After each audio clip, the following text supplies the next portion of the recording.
14절부터 28절까지 다시 한번 읽겠습니다. 유대인들이 예루살렘에서 제사장들과 레위인들을 요한에게 보내어 내가 누구냐 물을 때 요한의 증언이 이러하니라. 요한이 드러내어 말하고 숨기지 아니하니 드러내어 하는 말이 나는 그리스도가 아니라 하는데 또 묻되 그러면 누구냐 내가 엘리야냐 이르되 나는 아니라 또 묻되 내가 그 선지자냐 대답하되 아니라 또 말하되 누구냐 우리를 보낸 이들에게 대답하게 하라. 너는 내게 대하여 무엇이라 하느냐 이르되 나는 선지자 이사야의 말과 같이 주의 길을 곧게 하라고 광야에서 외치는 자의 소리로다 하니라. 그들은 바리새인들이 보낸 자라. 또 물어 이르되 내가 만일 그리스도도 아니요 엘리야도 아니요 그 선지자도 아닐진데 어찌하여 침례를 베푸느냐. 요한이 대답하여 나는 물로 침례를 베풀거니와 너희 가운데 너희가 알지 못하는 한 사람이 있었으니 곧 내 뒤에 오시는 그이라. 나는 그의 신발끈을 풀기도 감당하지 못하겠노라 하더라. 이 일은 요한이 침례를 베풀던 곳 요단강 건너편 베다니에서 일어난 일이라. 아멘. 사람들은 침례 요한의 등장에 대해서 관심을 갖기 시작합니다. 도대체 침례 요한은 누군가? 그는 광야에서 그가 먹고 마시고 입는 것도 남달랐습니다. 마가복음 1장에 보면 그는 낙타 털옷을 입었고 허리에 가죽띠를 띠고 메뚜기와 석청을 먹었습니다. 침례 요한은 광야에서 회개하라 천국이 가까이 왔다라고 외쳤고 요단강에서 모여든 사람들에게 침례를 베풀었습니다. 요한의 등장은 많은 백성들을 흥분시켰고 많은 사람들이 침례 요한에게 나와서 자신의 죄를 고백하고 회개하고 침례를 받았습니다.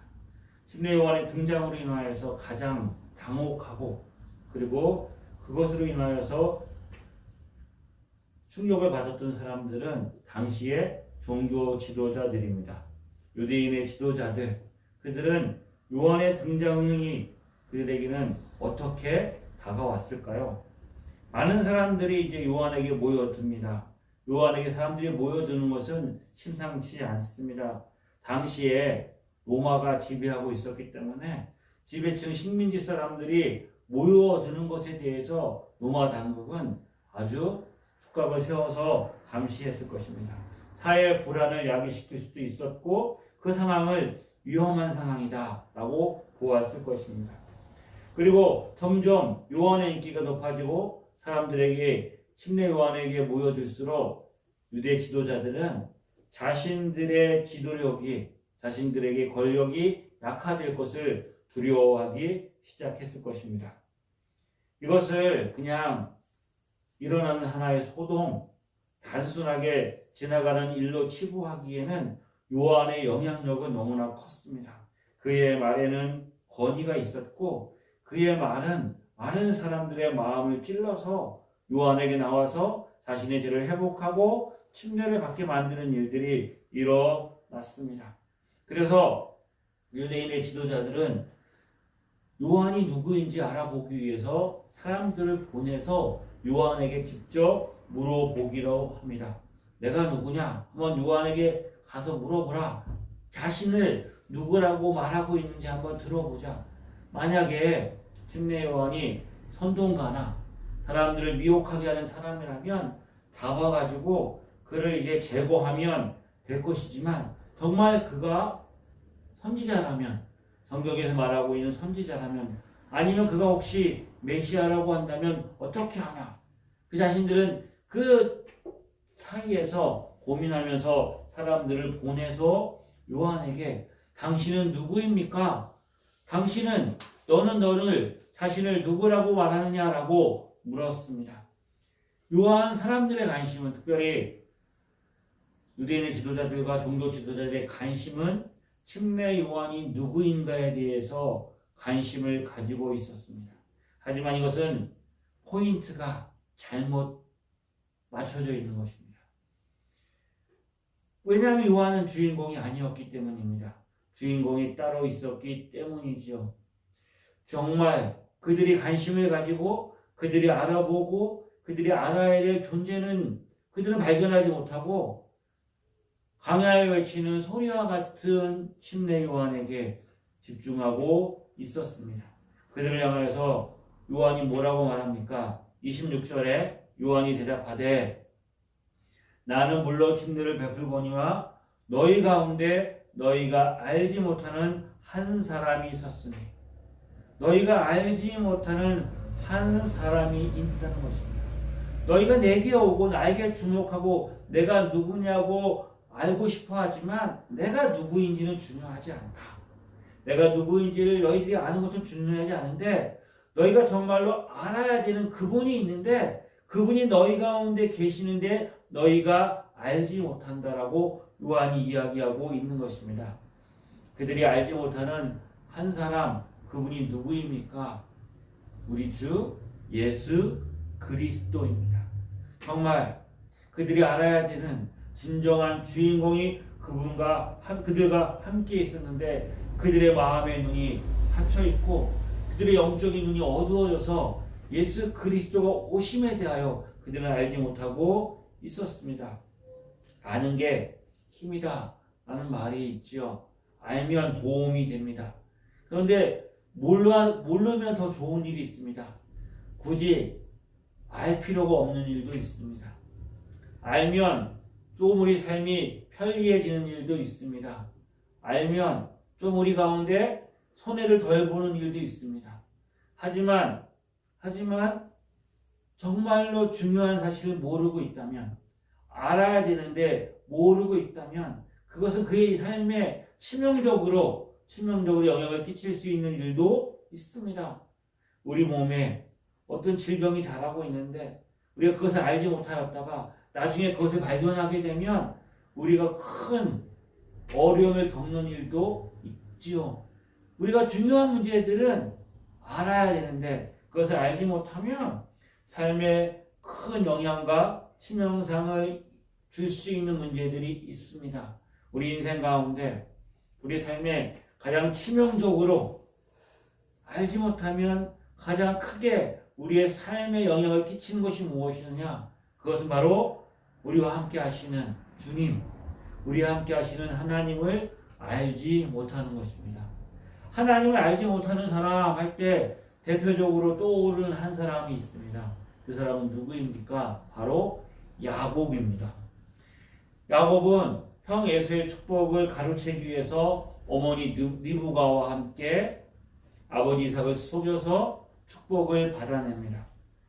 형 에서가 야곱을 죽이려고 하자 결국 야곱은 외삼촌 라반의 집으로 도망갑니다. 가는 중에 들판에서 밤이 되어서 돌베개를 베개 삼아서 잠이 들었는데 그곳에서 하나님이 함께 하심을 경험합니다. 두려움과 외로움과 어떻게 될지 모르는 그 막막함 가운데 잠이 들었는데 그 인생 가운데 그가 모르는 게 하나 있었죠. 그것이 무엇이었습니까? 거기에 하나님이 함께 하신 것입니다. 꿈에 하나님이 그를 찾아오십니다. 그리고 깨어서 야곱이 이렇게 고백하지요. 창세기 28장 16절에 야곱이 잠에 깨어 이르되 여호와께서 과연 여기 계시거늘 내가 알지 못하였다. 하나님이 여기 계시는데 내가 알지 못하였다.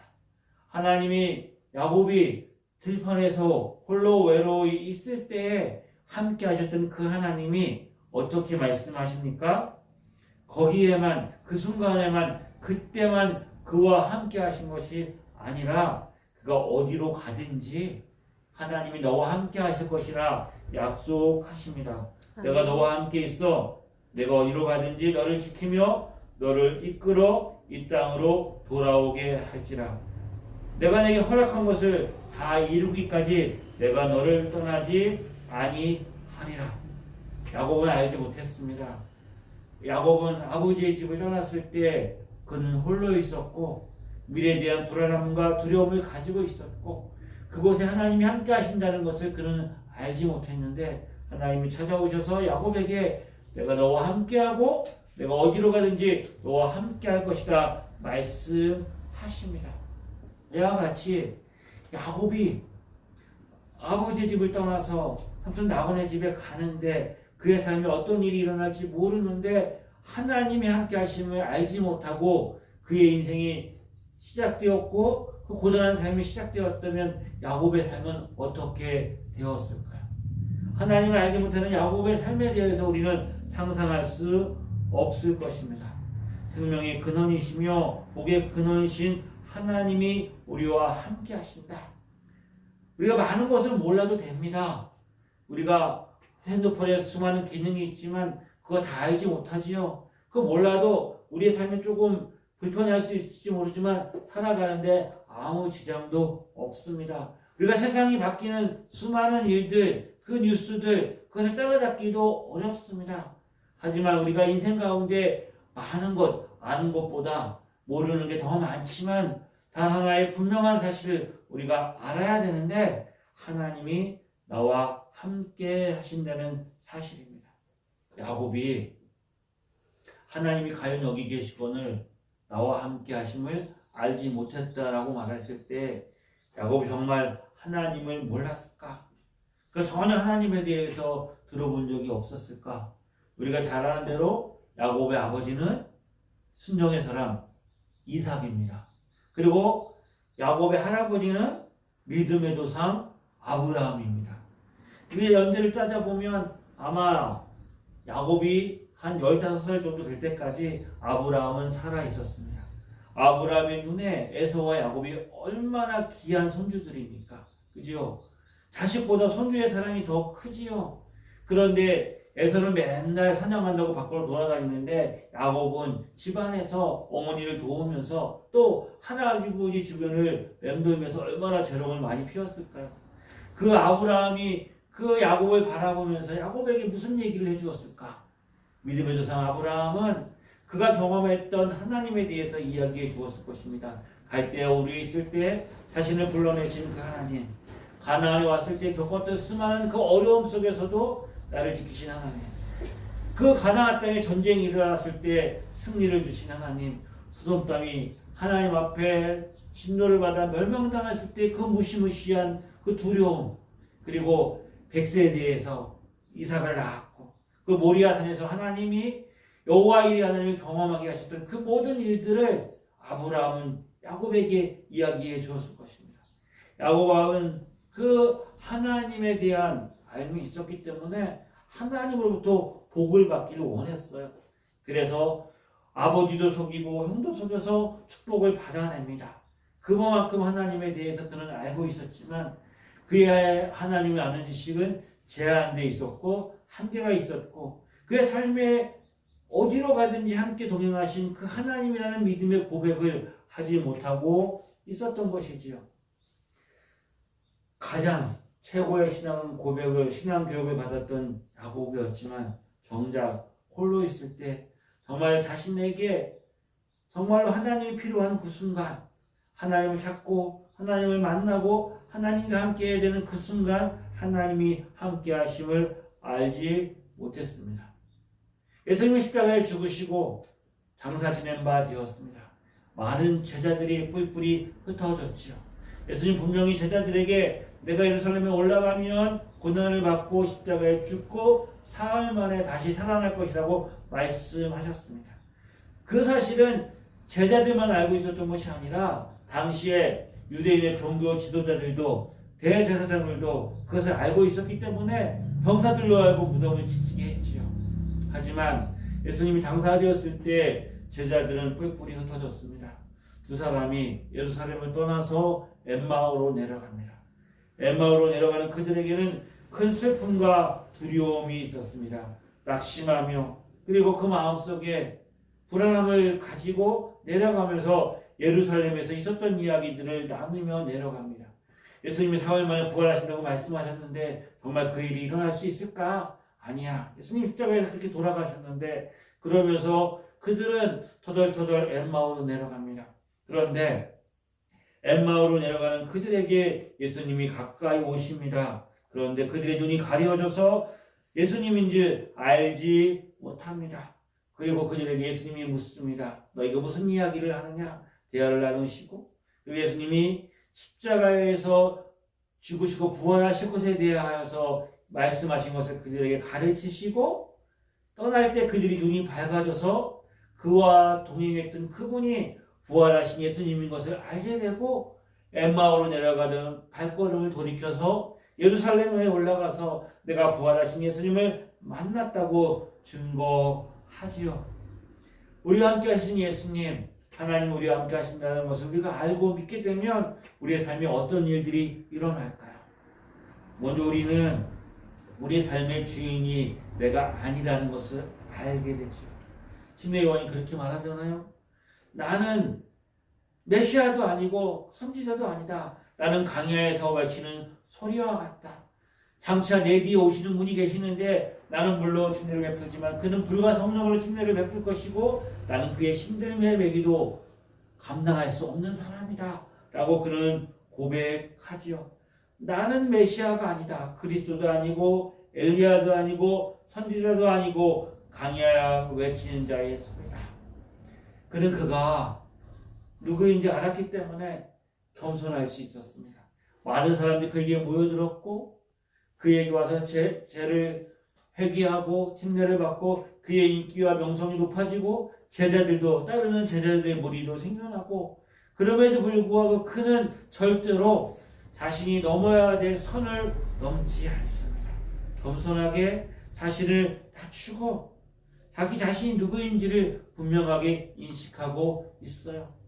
우리가 누구인지를 어떻게 알 수 있느냐? 문제는 내가 누구인지 모르니까, 내가 어떤 존재인지 모르니까 내가 해서는 안 되는 일을 합니다. 내가 해서는 안 되는 말을 합니다. 내가 해서는 안 되는 어떤 그 행동들을 넘어서서 하면서 자기 자신을 드러내면서 자신도 망하고 주변에 있는 사람도 어려움에 빠뜨리는 일들을 우리가 보게 되지요. 하지만 우리와 함께 하시는 그 하나님이 어떤 분인지를 알게 되면 우리 겸손하게 자신을 낮출 수 있게 되는 거예요. 우리가 하나님을 알게 될 때 내가 누구인지를 압니다. 이게 기독교 신앙의 기초이고 가장 기본입니다. 하나님을 알아야 나를 아는 거예요. 하나님을 알게 될 때 나를 아는 진정한 지식을 알게 되는 거죠. 그래서 성경은 하나님이 없다라고 말하는 사람을 어리석은 자고 미련한 자라고 이야기하고 있습니다. 하나님이 우리와 함께 하신다라는 사실을 알게 될 때 우리는 또 어떤 고백을 하게 될까요?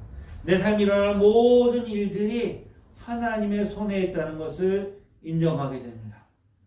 야곱에게는 사랑하는 아들이 있었습니다. 특별히 사랑했던 아들 11번째, 그의 이름은 요셉입니다. 아버지 야곱이 요셉을 사랑하자 형들이 시기하죠. 그래서 그를 애굽의 종으로 팔아보냅니다. 보디발 군대 장관의 종이 되었고 누명을 쓰고 감옥에 갇히게도 됐죠. 거기서 풍년과 흉년에 일어날 일에 대해서 바로의 꿈을 해석하고 그 일을 조치하기 위해서 그는 애굽의 총리가 되었습니다. 온 땅에 기근이 일어났고 가나안 땅에도 먹을 것이 없으니까 이제 야곱이 그 아들을 보내서 양식을 사오게 합니다. 그리고 드디어 자신을 애굽 땅에 팔아넘긴 형들을 만나게 되죠. 그들을 만나게 되었을 때 요셉이 형들 앞에 자신의 신분을 드러냅니다. 내가 당신들이 팔아넘긴 당신의 아우 요셉입니다. 그 사실을 알게 되자 형들은 두려워합니다. 왜요? 요셉이 자신들에게 복수할까봐, 보복할까봐. 그때 요셉이 형들에게 이런 말을 하지요. 창세기 45장에 하나님이 큰 구원으로 당신들의 생명을 보존하고 당신의 후손을 세상에 두시려고 나를 당신들보다 먼저 보내셨나니 그런즉 나를 이리로 보내신 이는 당신들이 아니고 하나님이시다. 하나님이 나를 보내셨습니다. 하나님이 나를 바로의 아버지로 삼으시고 그 온 집의 주로 삼으시며 애굽 온 땅의 통치자로 삼으셨나이다. 하나님이 보내셨습니다. 하나님이 하셨습니다. 어떻게?